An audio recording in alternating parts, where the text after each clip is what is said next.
Mysterious is the key word of this entire video, and from mystery usually comes speculation, and we are going to do our fair share of it in this video as well too, and for that you should watch it with the utmost caution.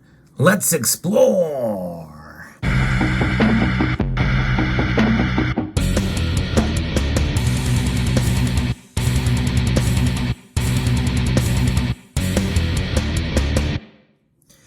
Mysterious movements, strange shifts in the silver market is something that is definitely happening, but making sense of it and interpreting the data from which these movements occur is yet another facet of this that I find quite fascinating. You're going to hear a very popular name from a silver analyst that a lot of people highly respect, and myself included. However, there are some things that I question about some of the conclusions that comes from this analyst, but we're going to take a look at this anyway. This is a piece from Investing Haven that we're going to be talking about here that has some pretty eyebrow-raising information about what's going on in the silver market. You know, there's certain aspects of this that I covered before recently about 8 million ounces moving in the market. And this was something that was delivered in the COMEX. And we've not heard anything about that since that occurred. In fact, silver's price, as I record this video, has fallen fairly dramatically. Now, by the time you see this video, we could see a rebound, or maybe it could drop even further. Who knows? But nonetheless, there is some speculation that that big move of 8 million ounces being marked for delivery, registered in the COMEX, could be a precursor to something big happening. What I'm about to share with you now very well can bolster that argument here. In a world of precious metals, silver often stands out in the shadow of its more renowned cousin, gold. However, a long but overlooked development in the silver market requires the attention of every silver investor. And I would say probably a silver stacker as well too, people who hedge and pay attention to the prices. The frantic turnover of physical silver in COMEX-approved silver warehouses should raise eyebrows among market observers, suggesting the continuation of a deepening supply shortage. This intriguing concept, originating from renowned analyst Ted Butler, deserves a closer look. And they're going to talk a little bit about this, but we're going to have some takeaways. But I want to, again, caution you, not necessarily as a disclaimer, but we should think critically when we hear things like this. So whenever I see articles like this and data, that would seem like, a very positive indication that we're going to see higher silver prices. I think there's a lot of different things and how complex the silver market really is, that we should come at it with essentially some sort of cautious optimism in regards to the silver's price. But nonetheless, some of this is strange, but other of it may not be as strange as it's perceived in this article. At the heart of this phenomenon lies the movement of physical silver into and out of the COMEX-approved silver warehouses. We saw just in the past week a staggering 5.7 million ounces of silver shuffled within some repositories. So breaking it down, and by the way, I think this is in addition to the 8 million ounces that we saw last week. This past Monday, we saw a withdrawal of 1.09 million ounces, the only day of net outflow in the past week. Tuesday, we saw 1.18 million ounces deposited, effectively reversing the previous day's trend. Wednesday of last week, registered a deposit of 0.61 million ounces, continuing the influx. Thursday recorded the largest deposit of the week with 2.25 million ounces added. And on Friday, which concluded the week with an additional just over 500,000 ounces deposited. So when you take a look at that, what happened over the course of 1 week, and you annualize these movements, they count for nearly 300 million ounces of silver moved around and shuffled around through the course of the year, which makes me think this isn't necessarily all that uncommon.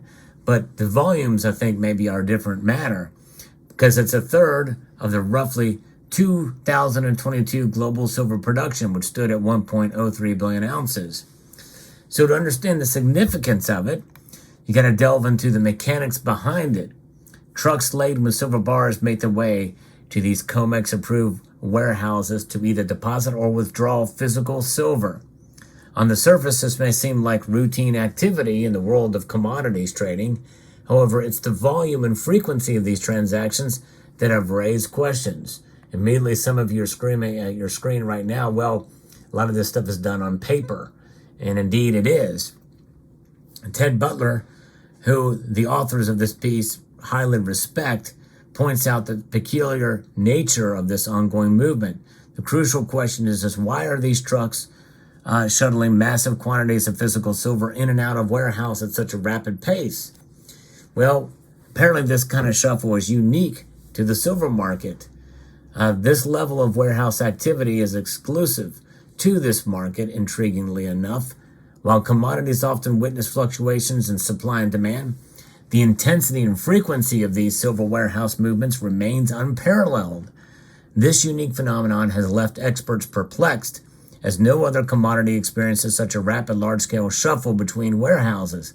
It raises questions not only about the silver's market current state, but also the underlying dynamics. Why is this happening only in the silver market?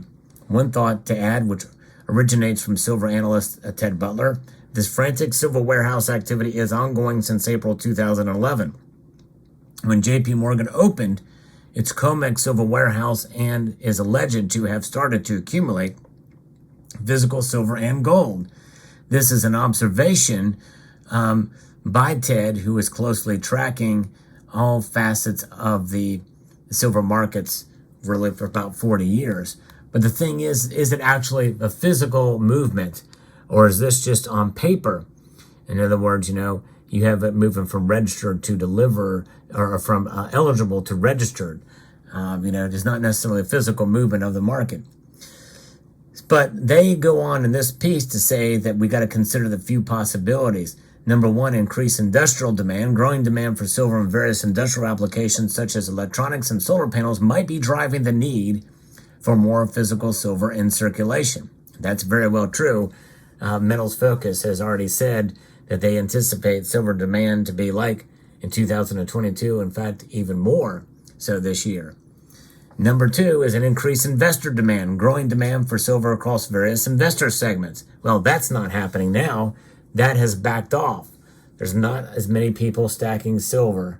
And we've talked about that in previous videos as well, too. It's just not happening as much.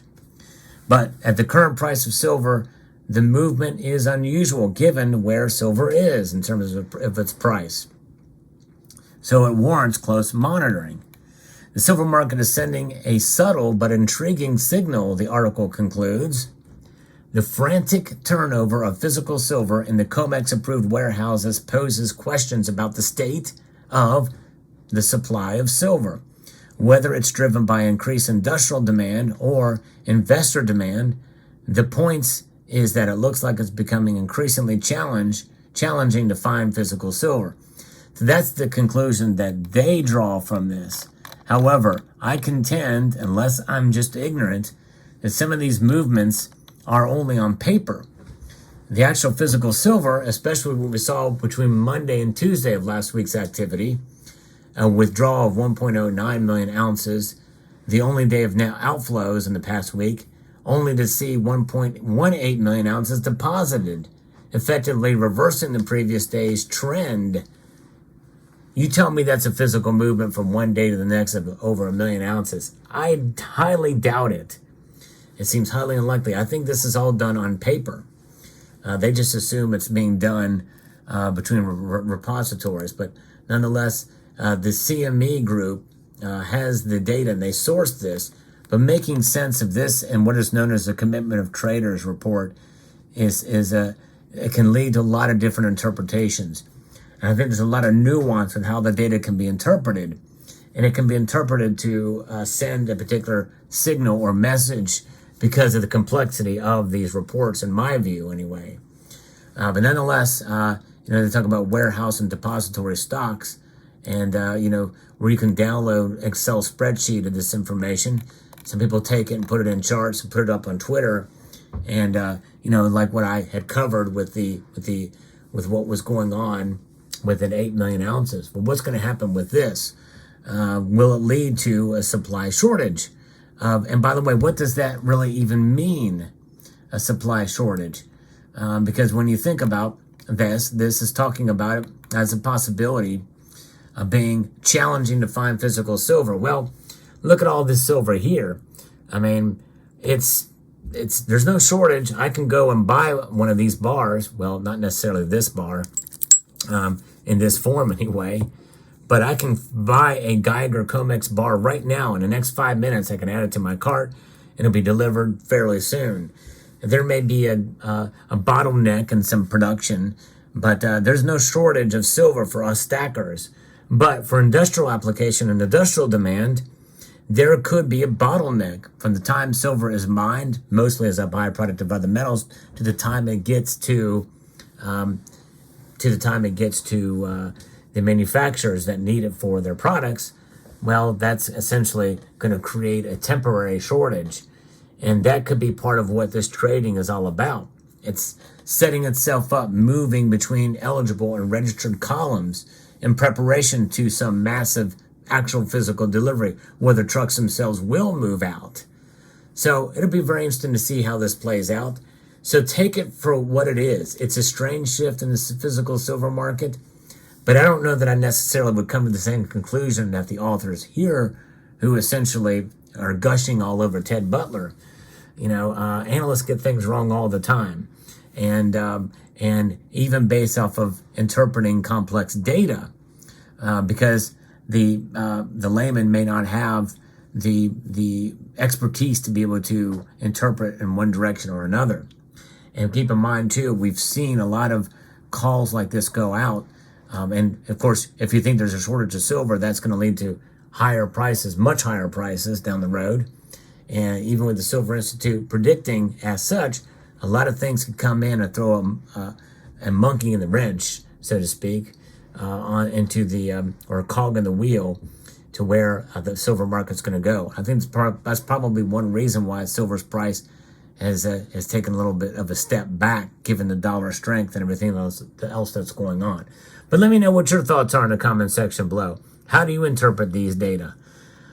I hope you found this video informative, insightful, hopefully thought-provoking as well. And I want to extend a multitude of gratitude to you all for taking the time to watch. And I hope that I have earned a subscription and maybe even a thumbs up on this video if you're not subscribed to the channel. And I hope, and a multitude of gratitude to all of you. Take care.